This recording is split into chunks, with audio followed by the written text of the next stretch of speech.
Good morning, students. How are you? Fine, beta. Okay, students. Now we discuss our chapter number 4, sorting materials into group. We start this chapter in our classes offline, when our classes in offline mode. But today we will discuss the complete chapter again. Okay, sorting materials into group, in which we deal only the main keywords, definitions. Okay. The main keywords of this chapter.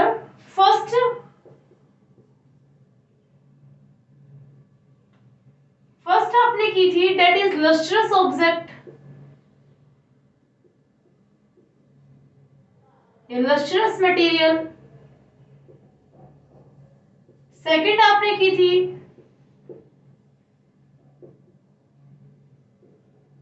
Non lustrous material. Third आपने की थी यहाँ पे soluble.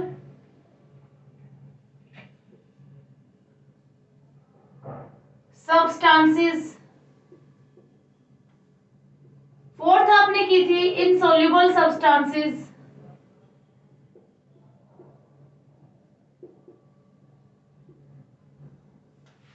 Okay. Fifth है आपका, आप करने वाले हैं hard substance.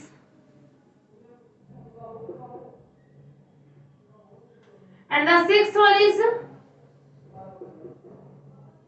soft substance. Seventh definition is miscible liquids.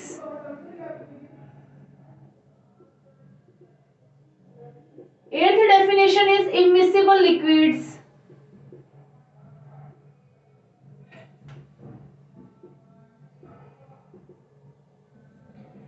अगर आप नेक्स्ट डेफिनेशन करते हैं, नेक्स्ट डेफिनेशन आपकी क्या आती है?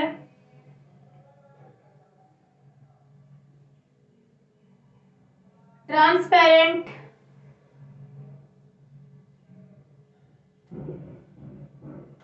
ट्रांसलूसेंट,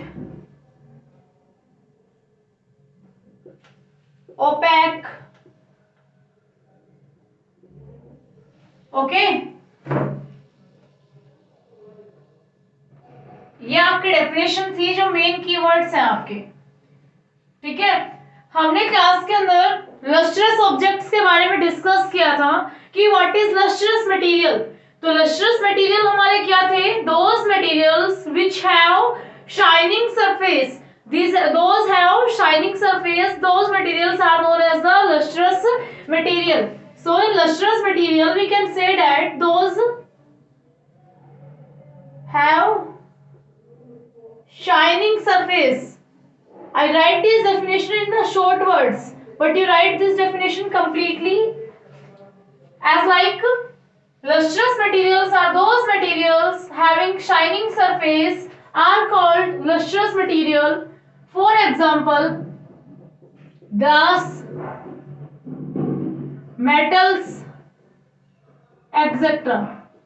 Okay, ग्लास और मेटल्स, इनके क्या होते हैं? आपके लस्ट्रस मटेरियल होते हैं, शाइनिंग सरफेस होते हैं. नॉन लस्ट्रस मटेरियल की हम बात करते हैं तो नॉन लस्ट्रस मटेरियल क्या होते हैं बेटा? Those have a dull surface. Have dull surface, कोई चमक नहीं होती, उनको क्या कहते हो आप? डल सरफेस कहते हो.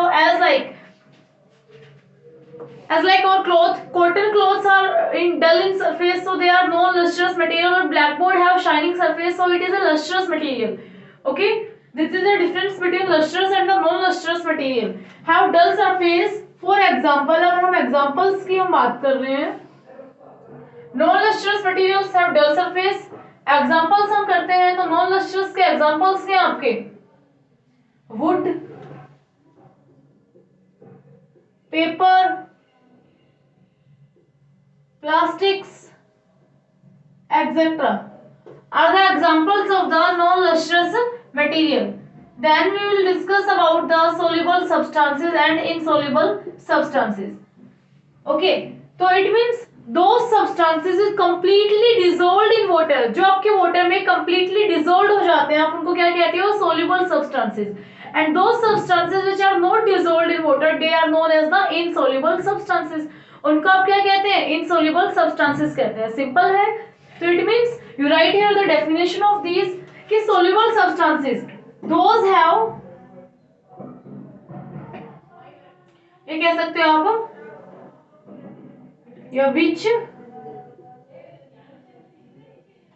dissolved in water completely, जो आपके completely क्या करते हैं, वाटर में डिजोल्व होते हैं, as like your sugar crystal, sugar, salt, ये क्या करते हैं, वाटर में आपके कंप्लीटली डिजोल्व होते हैं, तो इसलिए आप इनको क्या कहते हो, सोल्यूबल सब्सटेंसेस आप इनको कहते हैं. They are known as the soluble substances, but in the case of insoluble substances, they are not dissolved in water. Which are not dissolved? Which are not dissolved in water. They are known as the insoluble substances, as like sand, stone, etc. Hard substances. What do you understand by the term hard substances? Those substances which cannot be compressed. Compressed means we cannot press them. हम उनको दबा नहीं सकते, ठीक है. अगर हम board को प्रेस करते हैं तो बोर्ड का साइज चेंज नहीं होता. We cannot compress the board. We cannot stretch the board. We cannot change the board into wires. So this is a hard substances. So it means you can say that the hard substances, those cannot be compressed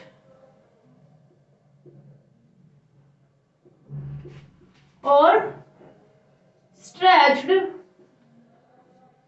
are known as the hard substances. जो आपके compress नहीं होते, stretched नहीं होते, उनको आप क्या कहते हैं, हार्ड सब्सटेंसेस कहते हैं. नेक्स्ट केस आता है आपका, अगर आप इनके एग्जांपल्स लेते हैं हार्ड सब्सटेंसेस के, तो हार्ड सब्सटेंसेस के एग्जांपल हो गया वुड, हो गया मेटल, हो गया, ये क्या आपके hard substances.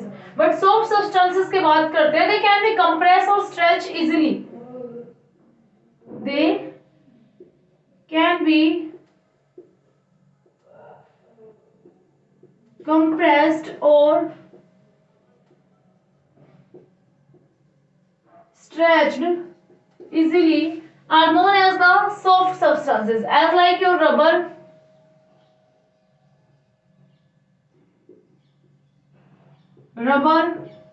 foam, etc. These are soft substances. They can be compressed or stretched easily. Okay. Miscible liquids and immiscible liquids. This is the same term as a soluble or insoluble. Soluble or insoluble. But in this case, two liquids. ये कह सकते हैं a liquid that is dissolved in water, as like lemon juice. Lemon juice is dissolved in water, so it is known as the miscible liquids. So it means definition of miscible liquids: the liquids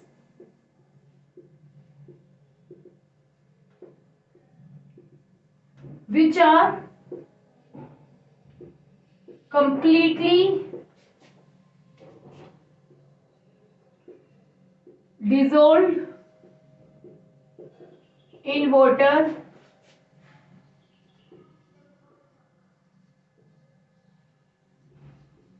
are called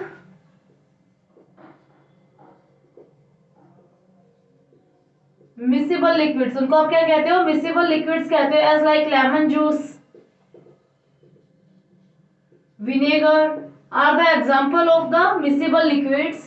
But immiscible liquids are not dissolved in water. तो it means आप यहाँ पे कहेंगे liquids, short में हम note करते हैं liquids which are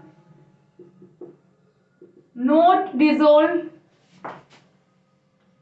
in water, as like your oil, mustard oil, kerosene. These are non dissolvable in water. These are known as the immiscible liquids. इनको आप क्या कहते हैं, immiscible liquids कहते हैं.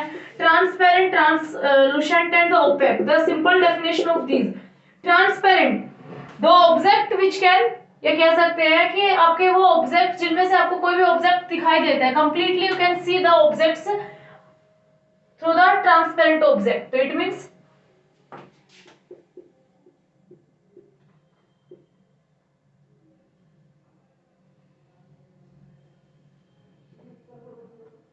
from which we can see the objects clearly कह सकते हो आप फ्रॉम विच कि जिनके तो आप जिनमें से आप देखते हैं तो आपको ऑब्जेक्ट्स क्या होता है क्लियरली दिखाई देता है। अगर आपकी ग्लास विंडो है, ग्लास विंडो से आप बाहर की साइड आउटसाइड आप देखते हैं तो आपको क्या होता है कंप्लीटली आपको दिखाई देता है। That the substances are known as the transparent substances. उनको आप क्या कहते हो? ट्रांसपेरेंट सब्सटेंसेस कहते हो। From which we can see the objects clearly, हम ऑब्जेक्ट्स को क्लियरली देख पाते हैं। They are known as the transparent substances as like your glass, ठीक है। और आपकी पॉलिथीन्स, अब पॉलिथीन का तो एग्जांपल लीजिए, अब ग्लास का ही एग्जांपल लीजिए। ओके, ट्रांसलूसेंट आपकी क्या है? ट्रांसलूसेंट आपकी क्या है? From which you can see the object partially, from which we can see the object partially. हम कैसे ऑब्जेक्ट्स को देख पाते हैं? पार्शियली, कि हमें ये पता चलता है कि पीछे कोई ना कोई इंसान खड़ा है, बट हमें ये नहीं पता कि the person, the name of the person, the shape, हमें उनकी शेप दिखाई दे रही है बट उनका बॉडी, हम उनका फेस नहीं देख पा रहे कंप्लीटली, तो उनको क्या कहते हैं? आप ट्रांसलूसेंट। जैसे आप बटर पेपर में से आप देख लेते हैं कि आपकी फिंगर्स है पीछे, बट आपको क्या पता होता है वहां पे कंप्लीटली ये नहीं दिखाई देता कि फिंगर्स है किनकी, तो उनको क्या कहते हो? आप ट्रांसलूसेंट कहते हो। ओके, ओपेक में आप कहते हैं, ओपेक आपका क्या है? From which we can not see, we can not see objects. Objects को आप किस लिए नहीं देख पाते? As like your board, behind the board you can't see because board is an opaque substance। board आपका क्या है? opaque substance। butter paper is a translucent and the glass is transparent। आप बोर्ड का एग्जांपल ले रहे हैं, ठीक है। आप कह सकते हो वुड, वुड कह दो आप, बोर्ड आपका, board is made from the wood. Okay, these are the main keywords of the chapter 4. If you understand these keywords, then you don't face any problem to solve the questions related to the chapter number 4. Okay, beta, bye. Have a nice day.